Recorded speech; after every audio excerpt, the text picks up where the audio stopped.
तर सरपंच या नात्यानं आपण या वर्षीचा गणपती अत्यंत शांततेनं करूया. आपण गणपतीची मिरवणूक पण साधेपणानं काढू. धांगडधिंगा नको आहे आपल्या ह्याच्यात हा. म्हणून सरपंच या नात्याने या सगळ्याचं प्लॅनिंग करायचं म्हणून मी तुम्हाला सगळ्यांना इथं बोलवलेलं आहे. सगळे जे सांगितलं ते लिहून घेतलंच ना रे. सरपंच आज सगळं लिहिलंय बघा. शिस्तीतच करूया गणपती. वजा नेमकी सायकल नाही माझ्याकडे आज. काय रे पप्या? थांबा, आधी मी काय सांगतोय की नाही ते तुम्ही ऐका. मला सांगा, तुमच्या बायका तुम्हाला कसा कसा ताप देतात, त्यांच्यामुळे तुम्हाला काय त्रास होतोय हे मला तुम्ही आधी सांगायचं. हा सांगा.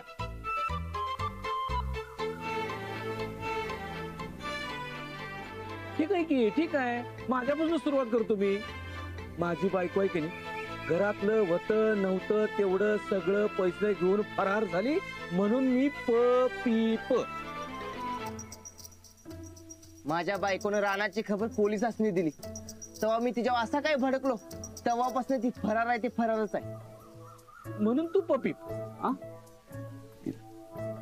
हा अरे पप्या, माझी बायको आर्थिक गिरणीचा पट्टा सारखा तुटते म्हणून त्या पट्ट्यानेच मला मारलंय. अरे सगळे दात निकळून काढले रे. तू पपीप. हा माझा नवीन लॅपटॉप आला नाही म्हणून माझी बायको उठता बसता टोमणं हाणत असते. तू तर पपीपच. माझी बायको घरातली सगळं काम करून घेते आणि मला वरून शिव्या बी देते. तू बी पपीप. माझी बायको सारखी माझ्या घरची ऐके काढत असता आणि त्यात परमनंट नाही म्हणून सारखी हिडीस पिडीस करते. अरे तुम्ही दोघं बी तुम्ही सगळे पपीपच. म्हणजे पपीप. हे बघा, पत्नी पीडित पती संघटना. तर माझ्या पपीप भावांनो, ह्या ज्या आपल्या बायका आहेत की नाही, यांचा अत्याचार आपल्यावर लई व्हायला लागलाय. म्हणून या अत्याचाराला वाचा फोडण्यासाठी म्हणून मी एक संघटना निर्माण केलेली आहे. त्याचं नाव आहे पपीप. या पपीप संघटनेचा अध्यक्ष आपण आज लोकशाही पद्धतीने निवडणार आहोत. आता सरपंच या नात्यानं या संघटनेचा अध्यक्ष मी असं जाहीर करतो. हा, असं काय? हो नाही नाही सरपंच, कसं आहे, तुमचं आधी लगीन होते, मग तुमची बायको येणार, मग ती तुमच्यावर अत्याचार करणार, मग तुम्ही पपीप होणार, मग तुमच्या नावाचा विचार करूया. हा चाल, बसता काय खाली घ्या. गेला छान गेला. अरे पप्प्या, हे नीट तरी लिहायचं. तशी शाळेपासून तुझी शुद्ध लेखनाची बोंबच आहे ना. मिंच तू आहे की नाही, तू आता शुद्ध लेखनात फ्लेक्स लिहायचा, ती बी फुकट लिहायचा, कळलं काय? बस खाली सांगायलाय मला अध्यक्ष. अरे राणादा, नमस्कार. नमस्कार. गावला गावला आपल्याला आपल्या संघटनेसाठी अध्यक्ष गावलेला आहे. जरा एक मिनिट राणादा, तू आमच्या संघटनेचा अध्यक्ष आहेस बघ. कसली संघटना? पत्नी पीडित पती संघटना असं नाव आहे संघटनेचं. त्याचा तू अध्यक्ष. काय आहे पपीप भावांनो, राणादाची बायको आहे की नाही, त्याला सोडून कवाच फरार झाल्या. आणि आता जिजा नावाची जी बाई आहे की नाही, ती राणाला लई त्रास द्यायला लागल्या. त्यामुळे आपल्या सगळ्यांच्या पेक्षा जास्त पीडित कोण असेल तर तो राणादा आहे. म्हणून राणादा आपल्या संघटनेचा अध्यक्ष. हा अरे काय पप्या, म्हणजे जिजा काय राणाची बायको आहे काय? हे सच्चा, व काय बी बोलू नकस. सच्चा पैलवाने मी बाईचं वारलं बी थांबत नाही. आणि कसली बायको? ते बाईनं माझ्या डोसक्याला वाट आणलाय. हा, आणि बायको नसली म्हणून काय झालं? अरे बाई आहे की नाही ती. त्यामुळे सगळ्यात जास्त पीडित राणादा आहे म्हणून तो आपल्या संघटनेचा अध्यक्ष. नाही नाही नाही नाही, या अध्यक्ष बिध्यक्ष काय नाही. ते नसत्या भानगडीत मला पाडू नका, सांगून ठेवतोय. नाही म्हणतोस? होय, अजिबात नाही. ठीक आहे ठीक आहे, मग मीच होतो अध्यक्ष आता. हा अध्यक्ष मी पकड. हा मी होतो अध्यक्ष.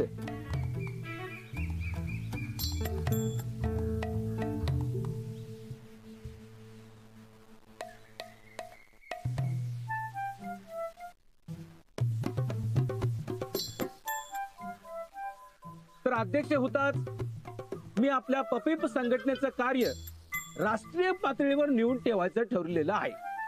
तर आपल्या अखिल भारतीय पपई संघटनेचा पहिला उपक्रम आपला लाडका राणादा याच्यावर त्या जिजानं जो अन्याय केलेला आहे त्या अन्यायाविरुद्ध आपल्याला वाचा फोडायची आहे.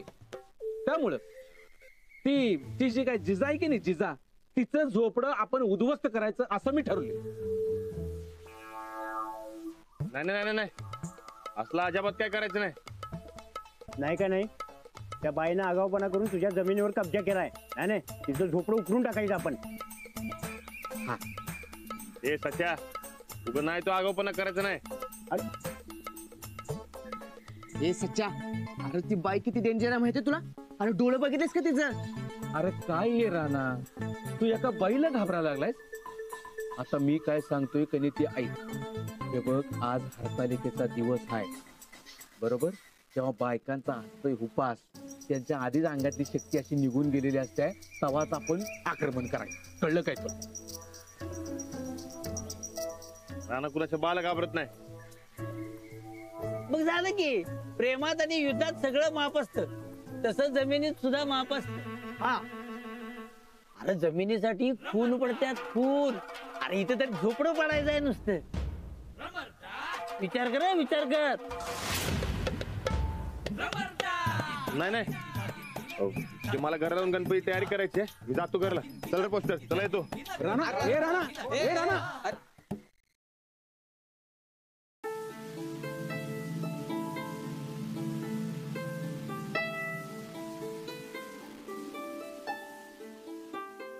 देवा, गावात असूनही मला घरच्या पिंडीची पूजा नाही करता आली, त्याबद्दल मला माफ कर. पण ह्या गणपतीत घरच्या गणपतीचा नैवेद्य माझ्याच हातून होणार.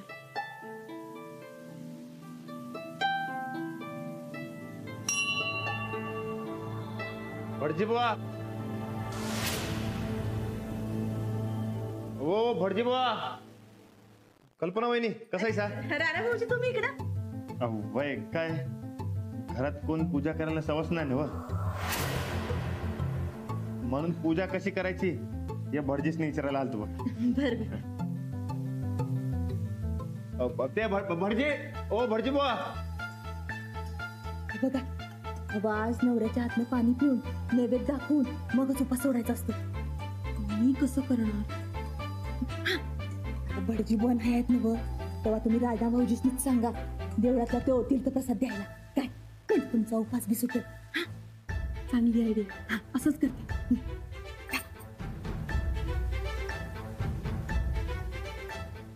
ओ भटजी बुवा, भटजी बुवा. तीर्थप्रसाद देणार काय?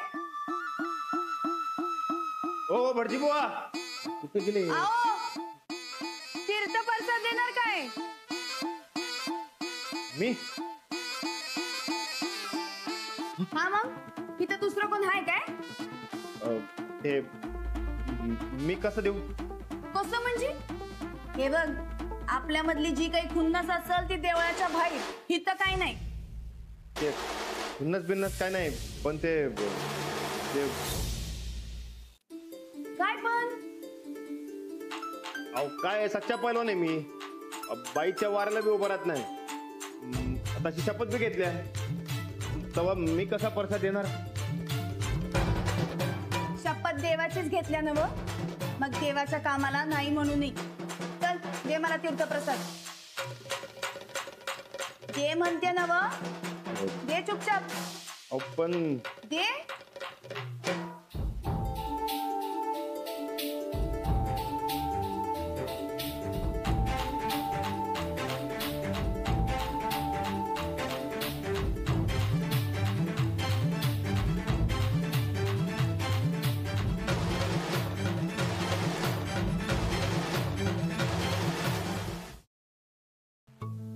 काय राहणार कसं काय केलं? ते बरं झालं तुम्ही आला असं बघा. ते पूजा कशी करायची ते विचारायचं होतं. बरं त्याआधी यासनी प्रसाद द्या. द्या.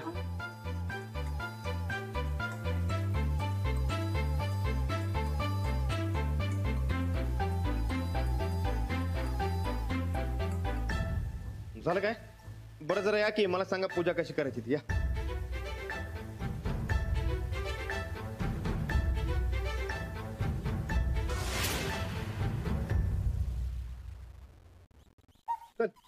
ते ना राणादा भटजी काय म्हणलेत काय नाही पूजा करून घ्या म्हणलेत. आणि ती जिजा काय म्हणाल ती तुला कुठं काय काय नाही. काय कसं नाही तुम्ही काय तर गुलुगुलू बोलालता बघितलंय मी. बाई काय लई शहाण आहेस देणे. चल चल राणा ए राणा बरकत. राणा काय रे बरकत काय झालं. तू वय म्हणालास का नाही म्हणालास. कशाला. अरे त्या जिजाचं झोपडं पाडायला मिंच्या उद्या पप्प्या सगळीजण तिचं झोपडं पाडायचं ठरवा लागलेत. तू तिथं न बोलता झालायस होय. अरे कुळायस काय असं गरीब माणसाचं झोपडं पाडणं बरोबर आहे का. ए राणादा काय डोसकं फिरले काय तुझं. अरे ती अतिक्रमणवाली आठवत्यात की नाही तसं तिचं झोपडं आठवत्यात बघ. आणि हटवू दे की मर्दा तसे बी आपल्या तालमीची जागा रिकामी तुझ्या. अरे पर नाही बर नाही ऐक माझं चुपचाप. खरंच पाडायचं बरं. पाडायचं म्हणजे पाडायचं. आमची तालीम सुरू होणं लय महत्वाचं आहे बघ. आणि गावातली पण मर्दा आबरूचा डॉल्बी वाजवाल्यात. हे पोस्टर ए तू गप बस. आज उपवासामुळं बायकांच्या अंगातली ताकद गेलेली असत्या आणि या संधीचा आपण फायदा घ्यायचा आणि तिचं झोपडं पाडायचं म्हणजे पाडायचं. एक मिनिट मी काय सांगतो ते नीट ऐकून घे. ए तू माझा ऐक. चल मी तुला समजून सांगतो. चल अरे पण राणा नको चल. बोंबला आता पावसा पाण्यात जर वहिनींचं झोपडं काढलं तर वहिनींचं काय खरं नाही. अरे मर्दा तिनं 2 तास तण याच्या लावलं बघ मला आणि लय मारलाय. मर्दा माझ्या आबरूचा डॉल्बीच वाजवलाय आणि दोस्तीचा बदला घ्यायचा का नाही. बसू दे तिला पावसात कुडकुडत. अरे मर्दा मला सांग हे बघ असं कुणा गरीबाला रस्त्यावर पण तालीम सुरू केली तर मारुतीराय आपल्याला काय म्हणाल. तुला लयच पुळका यायला लागलाय रे तिचा. आणि मंदिरात काय बोलाल ती. ए लय डोकं चालू नका देण एक ठेवून कळलं काय. नाही तर आगाऊपणा करायचं नाही. गपचूप घरला चल आणि गणपती तयारीला लाग. एकदा सांगितलं ना व झोपडं तोडायचं नाही म्हणजे नाही. चल तुला दोस्तीचा काय विकदरच नाही. मी जातो तू बोलू तर जा जिजाला. अरे माझं ऐकून तर घे. ए जा.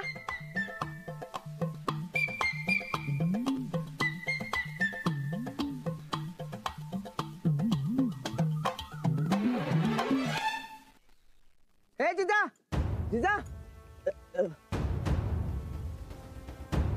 वहिनी हो गावातली लोक रानाला तुमची झोपडी पाठ म्हणून त्याच्या मनात भरवल्यात. तेव्हा तुम्ही जर सावधच राहा काय. बरकत भाऊजी त्याची काही गरज नाही. राणाची वाईट साईड बोलतील भांडतील आणि असं काही करतील असं नाही वाटत मला. हो ते मला बी माहिती आहे वहिनी. पण ते पप्प्या जेव्हा राणाला ही आयडिया देत होता तेव्हा राणा तिथून स्पष्ट काय न बोलताच निघून गेला बघ. म्हणून जरा म्हणते सावध राहा नाहीतर रागाच्या परत झोपडी बिपडी तोडायचं.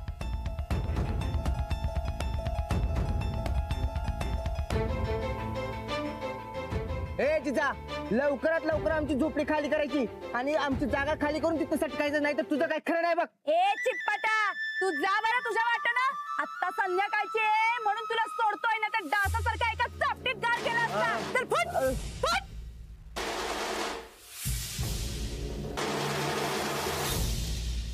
ए तुम्ही काय रे डोळं वटारून बघायला फुकणीच्यानो. काय नाही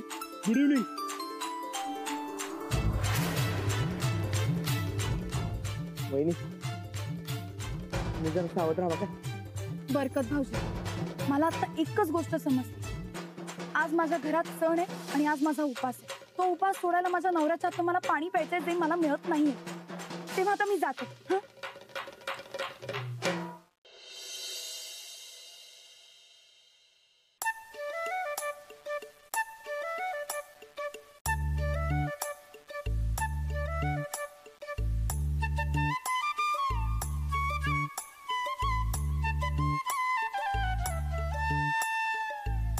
राणा अरे काय करतोय. एवढं सोपं बी जमाना होय तुला. अरे कुठं तंद्री लागली तुझी. कुठं काय काय नाही ते गणपतीची सजावट करायला. हे असं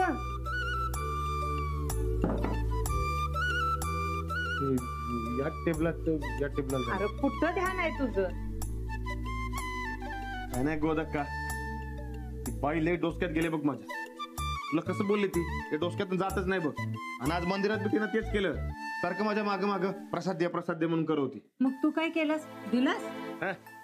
मी कसला देतोय मी नाही दिला.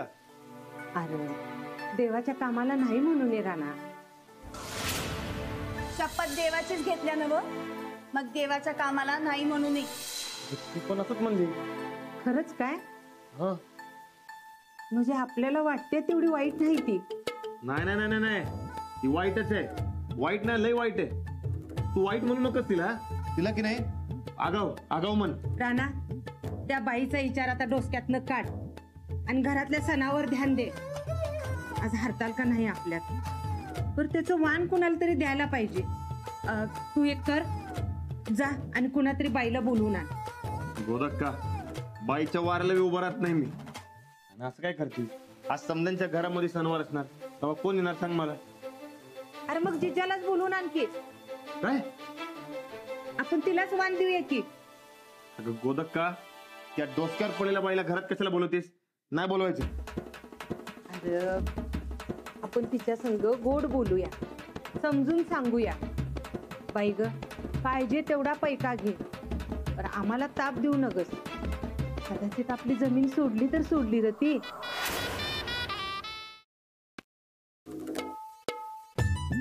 होय की ग, म्हणजे भारी आयडिया आहे. म्हणजे आता धमकवायचं नाही, गोड बोलून बोलून तिचा काटा काढायचा. हा होय, पण ती येईल काय? हे येईल की. त्याला सांगायचं देवाच्या कामाला नाही म्हणायचं नसते. मग जा तिला बोलवून आण. मी नाही, ते शिल्पदादा श्री पाटीव. उगा मी कशाला कमीपणा घेऊ? अरे राणा, देवाच्या कामात कसला आलाय कमीपणा? ते मला काय माहित नाही. तरी बी शिल्पदादा श्रीच पाटीव. उगा माझ्या डोसक्याला ताप नको. बरं की, मला सांग शिल्पदादा कुठे? मग हाय. बरं ठीक आहे. शिल्पदादा, शिल्पदादा. पप्या, मी काय म्हणतो, तू पत्नी पीडित पती संघटनेचा अध्यक्ष आहेस, पण हे असलं भजी चहा कशाला खातोस? काय करणार मिंच्या? माझी बायको मला गेली सोडून कवाच. तेव्हा हेच आहे आपल्या नशिबात. राव, मिंच्या, या जगात बायकाच नसते की नाही, तर गडी मंडळी किती खुश झालं असतं. काय करणार? ए, चहा दे की. हे शिल्पती इकडे. ए शिल्पती, दम दम दम दम दम दम दम. काय ते? कुठे निघालास तारा तारा? तुला काय करायचं? तुला काय संबंध? अरे बाबा, गावचा स्वयंसेवक आहे मी. या सगळ्या गावची जबाबदारी माझ्यावर आहे आता. तेव्हा मला कळलं पाहिजे. सांग, कुठे निघालास तारा तारा तारा तारा? गोदाकांना नाही, जिजाला बंगल्यावर बोलवले, तिला आणायला चाललोय. जाऊ आता. अरे अरे प्रत्येक जिजा राहण्याचे दुश्मन आहे ना, कळत नाही तुम्हाला? हे बघ, जिजाला पैसे देऊन घर रिकामा करायचा प्लॅन आहे गोदाक्काचा. हा, ते तुला काय कळणार? सोड, लई शहाणालाच आम्हाला शिकवा लागलाय. मिंचा, मिंचा, हीच ती येळ. कसली? बायकांवर सूड उगवायची आणि रानाच्या खास मर्जीत जाऊन बसायची. ते कस काय? ती शिरपती की नाही, शिरपती आता मला काय सांगत होतं, ती जिजाला गोदाक्कानं बंगल्यावर बोलिवलंय. गोदाक्का त्या जिजाला पैसे देणार आहे आणि ते प्रकरण मिटवणार आहे जमिनीचं. आता आपण काय करायचं, ती जिजा बंगल्यावर गेली की तिचं झोपडं उपडून फेकून द्यायचं. हे बाबा, ती बाई लई डेंजर आहे असं मी ऐकलंय. मी डेंजरचा बाप आहे आणि माननीय परेश पाटील असताना अजिबात घाबरायची गरज नाही, कळलं काय? मिंच्या कसं आहे, त्या रानाचं पैसे वाचतील, त्याची जमीन सुटल, त्या जिजाचा डोसक्याचा त्रास जाईल आणि गावाला स्वतःची तालीम मिळेल र, कळलं काय तुला? आणि मिंच्या, हे जर सगळं झालं की नाही, तर आपण गावच्या आणि रानाच्या गळ्यातला ताईत होऊ.